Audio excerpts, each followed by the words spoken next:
"I'll give you a son by winter," the giant rancher told the lonely black widow. The dust kicked up around Yulie Mee Bronson's worn boots as she stepped off the wagon in Dusty Bluff. She clutched her carpetbag in one hand and her late husband's medical journals in the other. The Texas sun beat down mercilessly on the small frontier town. People stopped their conversations to stare.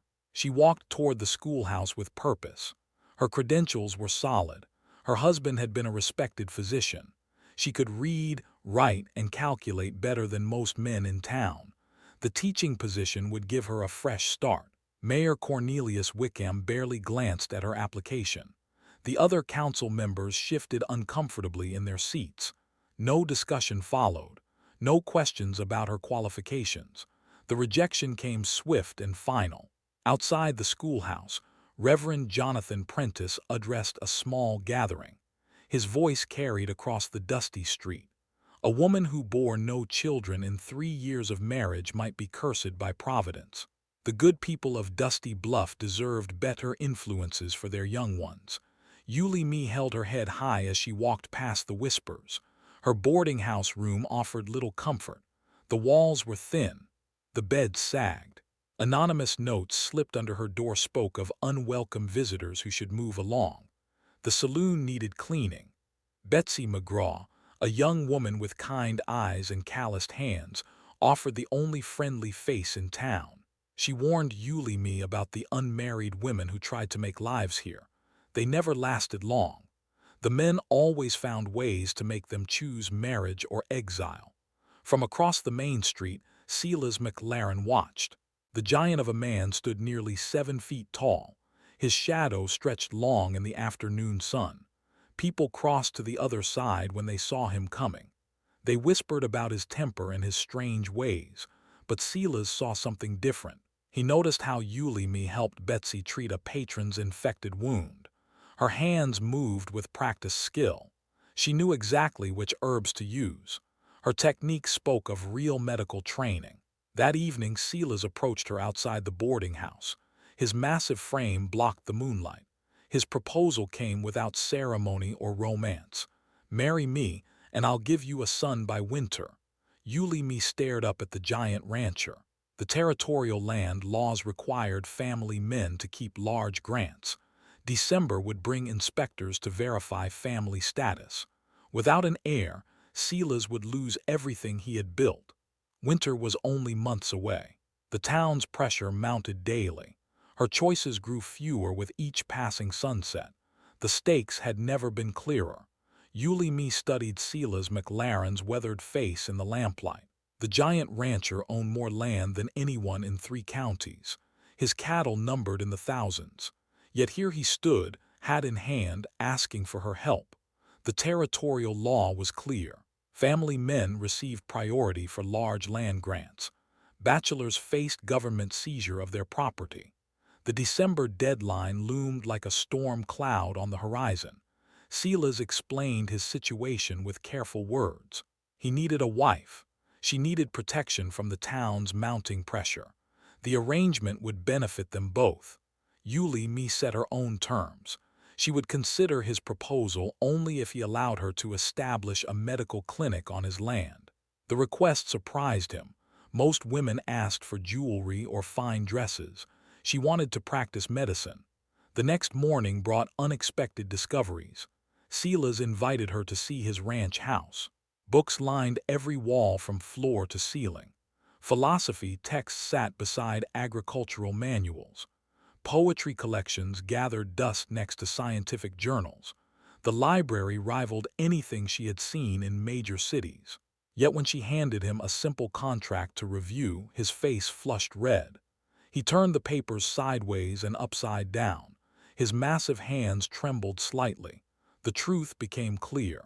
Despite his intelligence and success, Silas McLaren could not read. Shame radiated from the giant man. He had built his empire through memory and instinct. Business dealings required trusted intermediaries. Legal documents remained mysteries he navigated through caution and intuition. His isolation stemmed not from antisocial tendencies, but from deep embarrassment about his illiteracy. Yuli Me felt no judgment. Her late husband had taught many adults to read during their travels. She offered to help Silas learn. The kindness in her voice nearly brought tears to his eyes. Meanwhile, Reverend Prentice organized the town's moral women. They drafted a petition demanding Yuli Me's removal from Dusty Bluff. Their meetings grew larger each day. Their language grew harsher with each gathering. Mayor Wickham received pressure from multiple directions. Some citizens complained about the unwelcome newcomer. Others worried about Silas McLaren's growing influence. The giant rancher's money supported half the businesses in town. His threat to withdraw that support carried serious weight. Betsy McGraw brought warning after warning to Yuli Me. Several wealthy widowers planned to force the issue. They would corner her with marriage proposals she could not refuse. Refusal would mean immediate exile from town. The men had already divided up her potential responses among themselves. Anonymous threats multiplied under Yuli Me's door. Someone threw rocks at her boarding house window. The boarding house owner suggested she find alternative lodging. The pressure mounted from every direction. Silas noticed the increased harassment. His protective instincts flared. He began stationing himself visibly around town whenever Yuli Me ran errands. His presence discouraged direct confrontation but increased whispered speculation. During their evening reading lessons, deeper truths emerged. Silas revealed his profound loneliness. Years of isolation had left him hungry for intellectual companionship. Yuli Me shared her own struggles with loss and displacement. Their arrangement began shifting from pure convenience toward genuine partnership. Yuli Me discovered more about her own capabilities during these quiet hours. Betsy frequently brought injured patrons from the saloon for treatment. Each case reminded Yuli Me of her extensive medical knowledge. Her husband had trained her as his full partner. She could diagnose conditions, perform procedures, and manage treatments with professional skill. The town's traveling doctor visited once monthly at best. His knowledge seemed limited compared to what Yuli Me had learned. She began quietly treating more serious cases. Word spread carefully among the women who cleaned, cooked, and cared for Dusty Bluff's daily needs.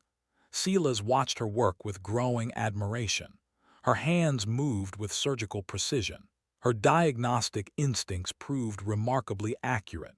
She transformed his ranch house kitchen into a makeshift clinic during emergencies. The giant rancher found himself assisting with medical procedures, learning to follow her careful instructions. Their arrangement formalized with a simple ceremony. Judge Harrison performed the brief service with minimal witnesses. Reverend Prentice refused to officiate. Mayor Wickham attended reluctantly. Betsy McGraw served as the sole supportive presence. The newlyweds maintained separate bedrooms and separate lives. Their marriage existed on paper to satisfy legal requirements, yet their daily interactions revealed growing mutual respect. Silas progressed rapidly with his reading lessons. Yuli Me expanded her informal medical practice. October brought the first hints of winter. Cattle drives concluded for the season. Ranchers prepared for the harsh months ahead. The territorial inspectors would arrive in December to verify family status for land grants, but larger concerns gathered on the horizon. Several families reported children falling ill with mysterious symptoms. The traveling doctor's last visit had been delayed by weather. Parents grew increasingly worried as more young ones developed fevers and breathing difficulties. Yuli Me recognized the early signs of something serious developing. Her medical instincts heightened with each new case. The symptoms followed patterns she had encountered before in her late husband's detailed journals. The stage was set for a crisis that would test everything she had learned and everything she had hidden from the people of Dusty Bluff. The first child died on a Tuesday morning. Little Sarah Henderson had been sick for 3 days. High fever burned through her small body. Her breathing grew labored and harsh. By dawn, she was gone. The traveling doctor had not arrived as scheduled. Bad weather delayed his circuit through the territory. Parents clutched their healthy children closer. Fear spread faster than gossip in the small town. 2 days later, the Miller boy succumbed to the same mysterious illness. His symptoms matched Sarah's exactly: fever, delirium, and terrible breathing difficulties. The town's remedies proved useless. Prayer circles formed in desperate homes. More children fell ill each day. The symptoms appeared suddenly and worsened rapidly. Parents tried every folk remedy they knew. Nothing worked. The illness claimed its victims with ruthless efficiency. Mayor Wickham sent urgent telegrams to the territorial capital. Medical assistance would take weeks to arrive. The roads were treacherous with early winter storms. Help remained too far away for the children who needed it now. Yulie Mee studied each case with growing recognition. She visited affected homes under the pretense of offering comfort. The symptoms formed a pattern she knew too well from her late husband's journals.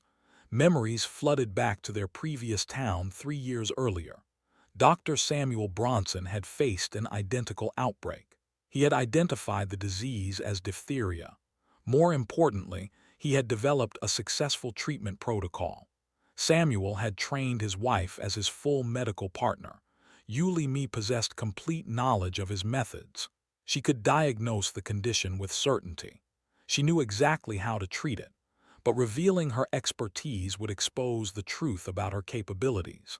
The town still saw her as nothing more than a cleaning woman married to the giant rancher for convenience.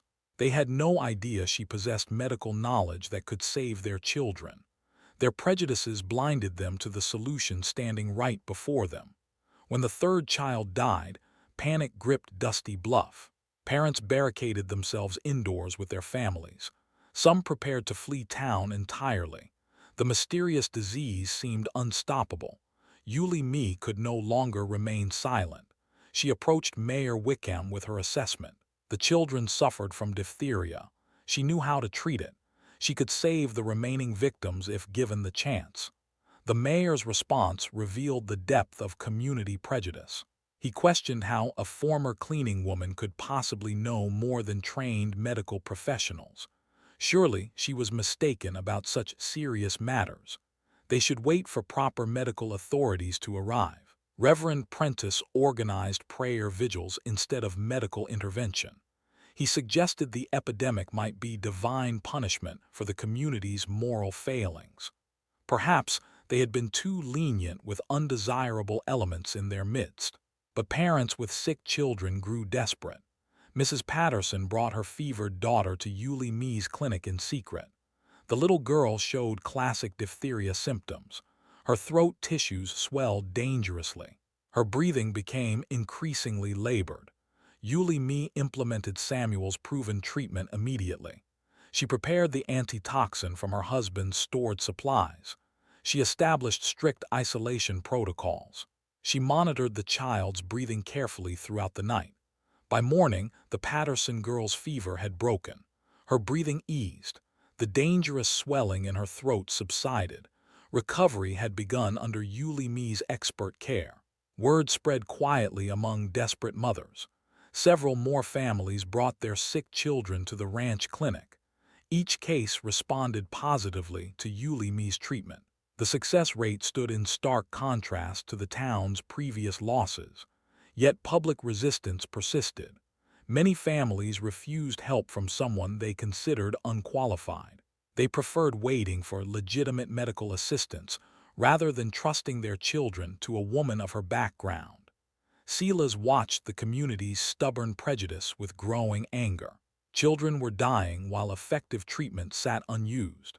He threatened to withdraw his financial support from any business that opposed his wife's medical practice. The giant rancher's economic influence carried significant weight. Several merchants reconsidered their positions, but core resistance remained strong among the town's moral leaders. The crisis reached its peak when Mayor Wickham's own grandson fell critically ill. Little Timothy showed the most severe symptoms yet seen. His fever soared beyond anything the family had experienced. His breathing became increasingly desperate. The traveling doctor still had not arrived. No other medical help existed within hundreds of miles. The boy was dying, and everyone knew it. Yuli Me examined Timothy with professional thoroughness. The child's condition was grave but treatable. However, he needed an emergency procedure to survive. His throat tissues had swollen nearly shut. Without immediate intervention, he would suffocate within hours. She explained the situation to the mayor and his family. Timothy needed a tracheotomy to restore proper breathing. The procedure involved cutting a small opening in his throat below the obstruction. A breathing tube would keep the airway clear until the swelling subsided. The family faced an impossible choice. They could let their grandson die waiting for proper medical authorities, or they could trust the life-saving procedure to a woman they had dismissed and degraded.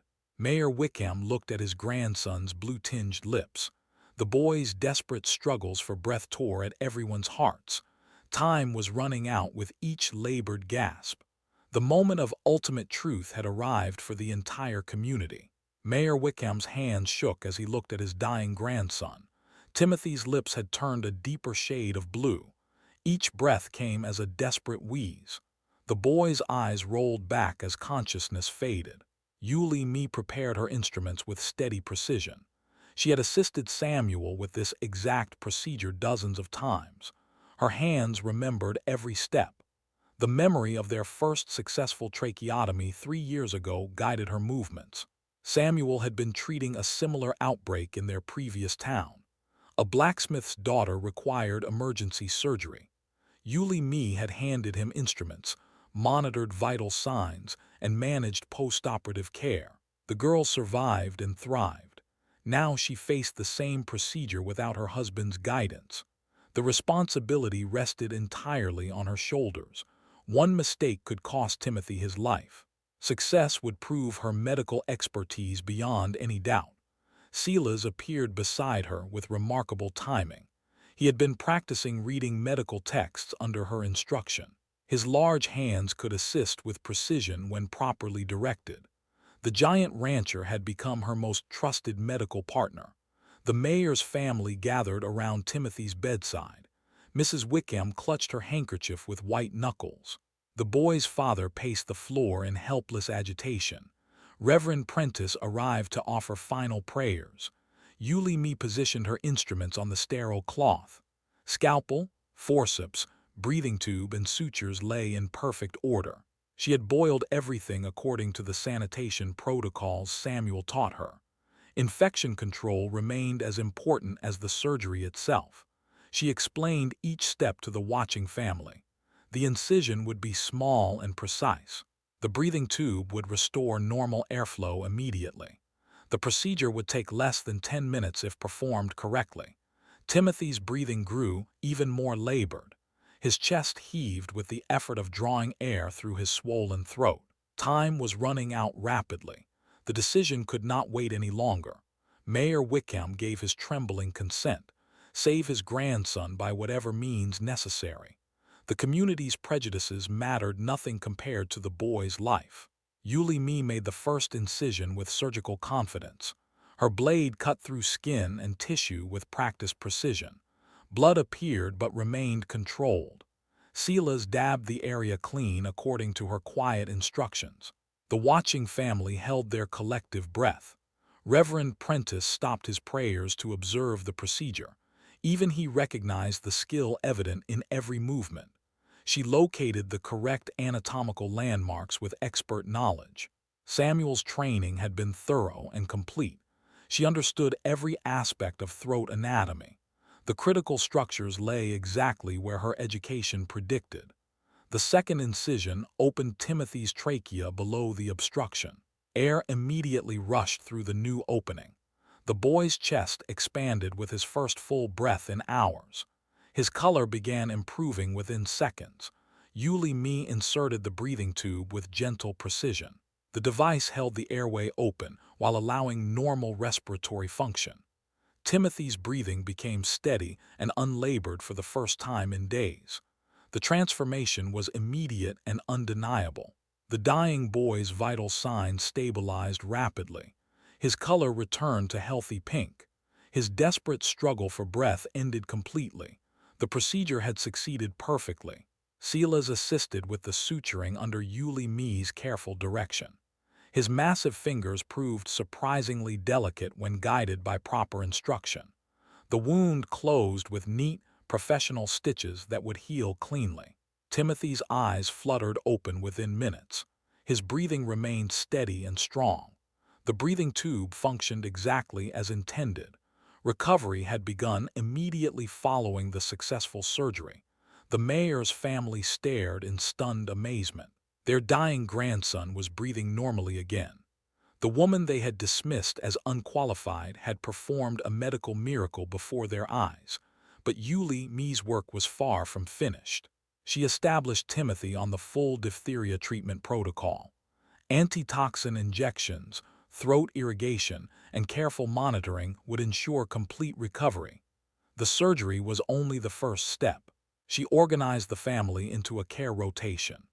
Each person received specific instructions for Timothy's ongoing treatment: fever monitoring, medication schedules, and warning signs that required immediate attention. Word of the successful surgery spread through Dusty Bluff within hours.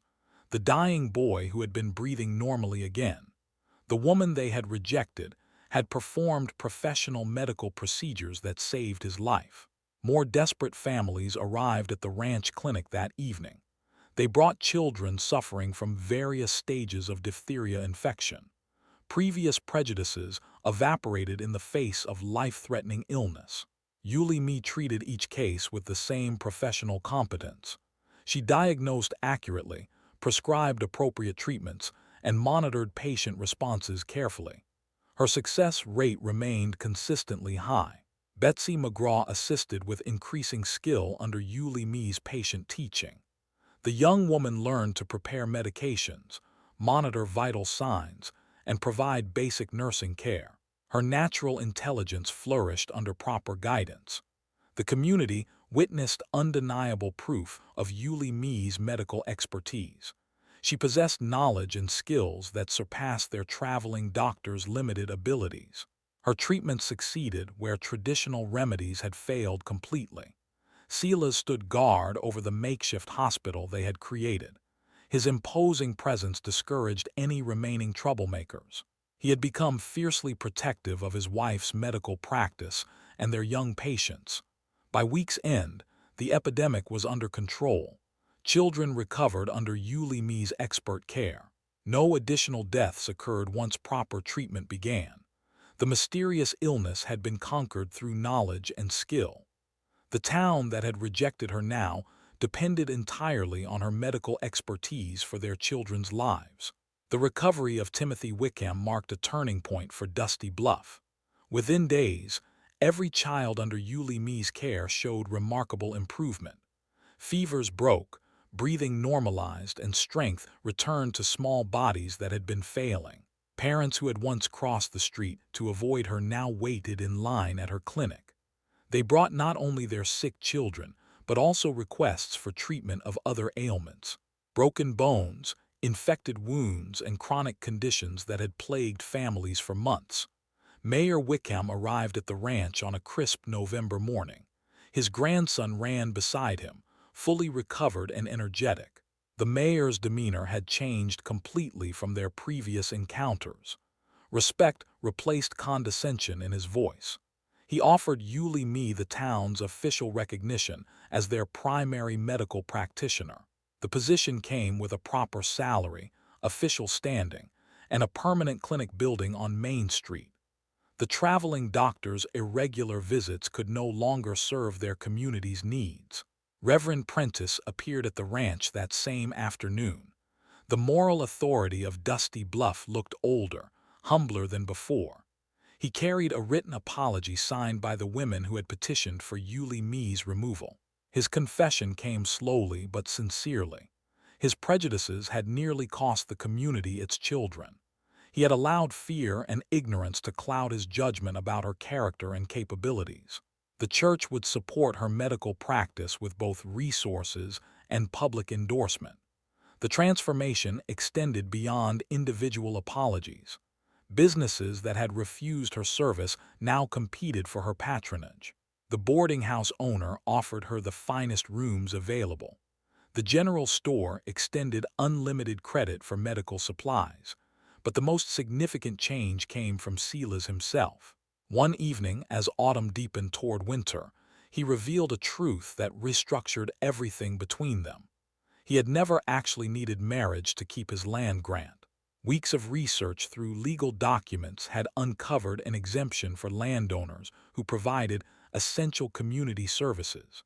Medical facilities qualified under territorial law. The giant rancher had quietly filed paperwork establishing the McLaren Bronson Community Medical Center on his property. Both their names appeared on the official documents. The designation protected his land rights without requiring family status. His proposal had been motivated not by legal necessity, but by recognition of her worth. He had seen her potential when the entire town remained blind to it. The marriage had been his way of giving her the platform she deserved to demonstrate her abilities.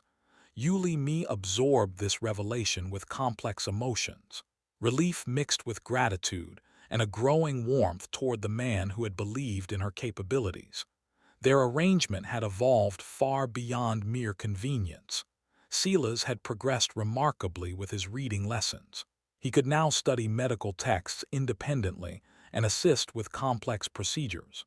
His sharp intelligence, freed from the burden of illiteracy, proved formidable in business and community matters. Their partnership deepened with each passing day.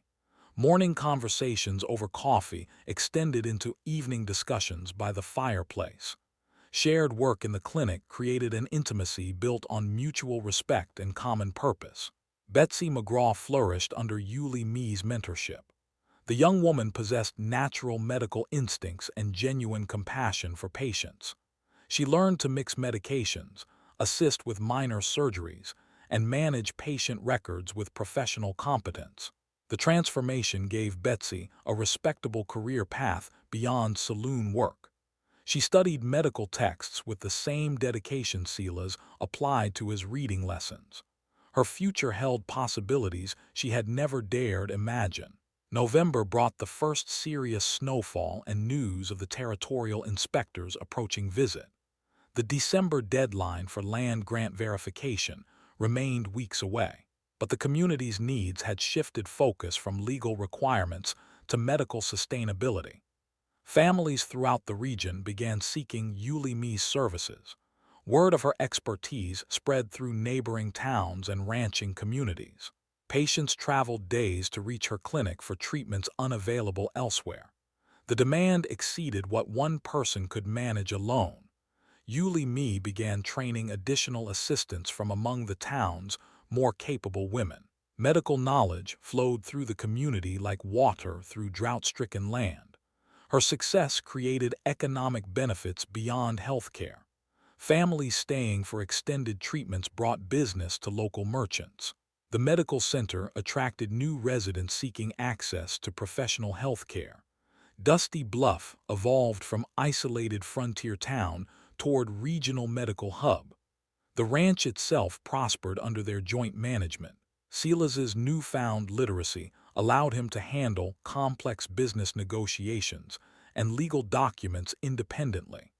His cattle operations expanded while the medical center provided additional income streams.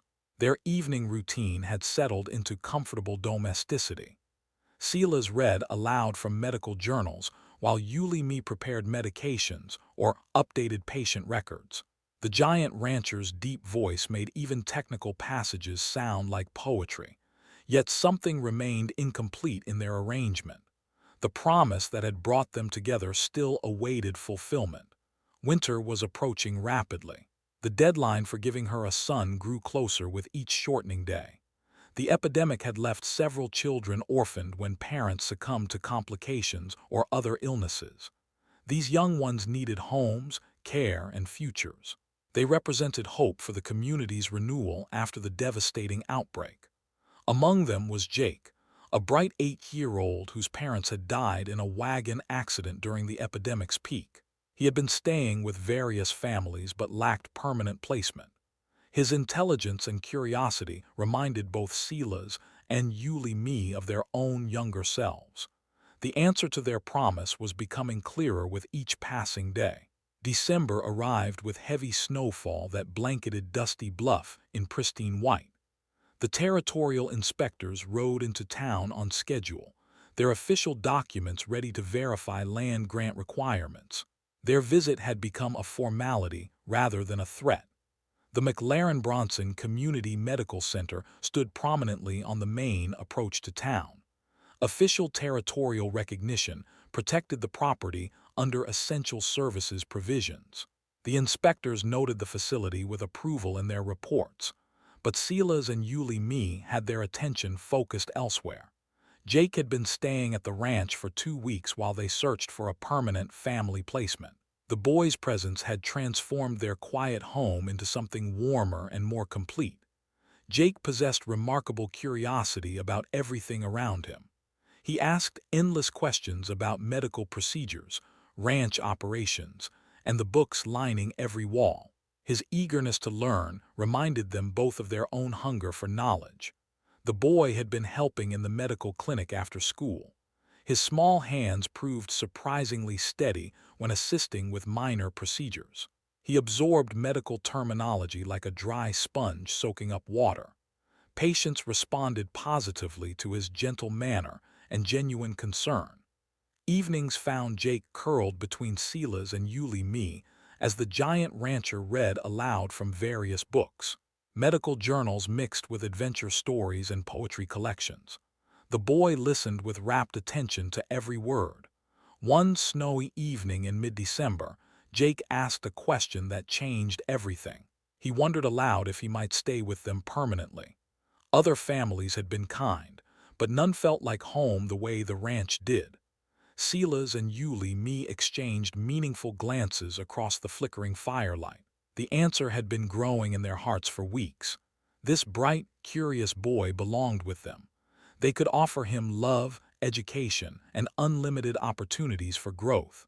The adoption process proceeded swiftly through territorial courts. Judge Harrison, the same man who had married them months earlier, handled the legal proceedings. Jake McLaren Bronson became their official son before Christmas arrived. The promise Silas had made to Yulie Me found its fulfillment in the most unexpected way. By winter, she indeed had a son. Not through biology but through choice, love, and the bonds that create true families. The arrangement satisfied both the letter and spirit of their original agreement. Christmas morning brought gifts that reflected their new reality.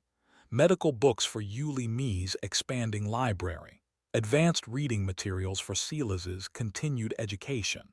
School supplies and adventure novels for Jake's voracious mind. The boy had never experienced such abundance of learning materials. His previous families had been kind but lacked resources for extensive education. Now he possessed access to knowledge that could shape any future he chose to pursue. Betsy McGraw joined them for Christmas dinner as her medical training neared completion. She had progressed to handling complex cases independently under Yulie Me's supervision. The Territorial Medical Board had agreed to examine her for official nursing certification in the spring. The young woman's transformation paralleled that of the entire community. Skills she never knew she possessed had flourished under proper guidance and encouragement. Her future held professional respect and financial independence she had never imagined possible. The medical center's success attracted attention from regional authorities. The territorial governor requested detailed reports on their treatment protocols and training methods.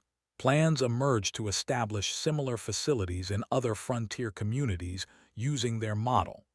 Yulie Me's reputation spread far beyond Dusty Bluff's borders. Medical professionals from distant cities sought her consultation on difficult cases. Her innovative treatments and surgical techniques earned recognition throughout the territory. Yet the greatest satisfaction came from daily life with her chosen family. Jake's laughter filled the ranch house with joy. Silas's gentle strength provided security and partnership she had never expected to find. Their home overflowed with love built on mutual respect and shared purpose. The boy thrived under their combined guidance. Silas taught him ranch management and business principles. Yuli Mi shared medical knowledge and scientific thinking. Jake absorbed everything with enthusiasm and remarkable comprehension. Spring brought official recognition of Yuli Mi's medical practice from the Territorial Medical Board. Her credentials, experience, and proven results earned full physician licensing. The woman who had arrived as a dismissed widow now held the highest medical authority in the region. The sign outside their clinic read, Dr. Yuli Mi Bronson McLaren, physician, in bold letters visible from the main road. Patients traveled hundreds of miles seeking her expertise. The facility expanded twice to accommodate growing demand. Their marriage of convenience had evolved into genuine love built on respect, shared values, and common goals. They had created something beautiful from practical necessity. Their partnership proved that families form through choice rather than circumstance alone. Jake grew taller and stronger with each passing season. His intelligence promised a bright future in whatever field captured his interest. Medicine, law, business, or scholarship all remained open possibilities for a boy with unlimited educational opportunities. The promise made on a dusty street had been fulfilled beyond anyone's expectations. Winter had indeed brought Yuli Mi a son. Love had brought them all something even more precious. A family created by choice, sustained by respect, and blessed with unlimited potential for the future. And that is all to the story for now. Please let me know where you are tuning in from. Perhaps we will create a story there. Consider liking this video and subscribing to our channel. And if you enjoy our content, click this video on your screen. I promise you it's worth watching. See you tomorrow.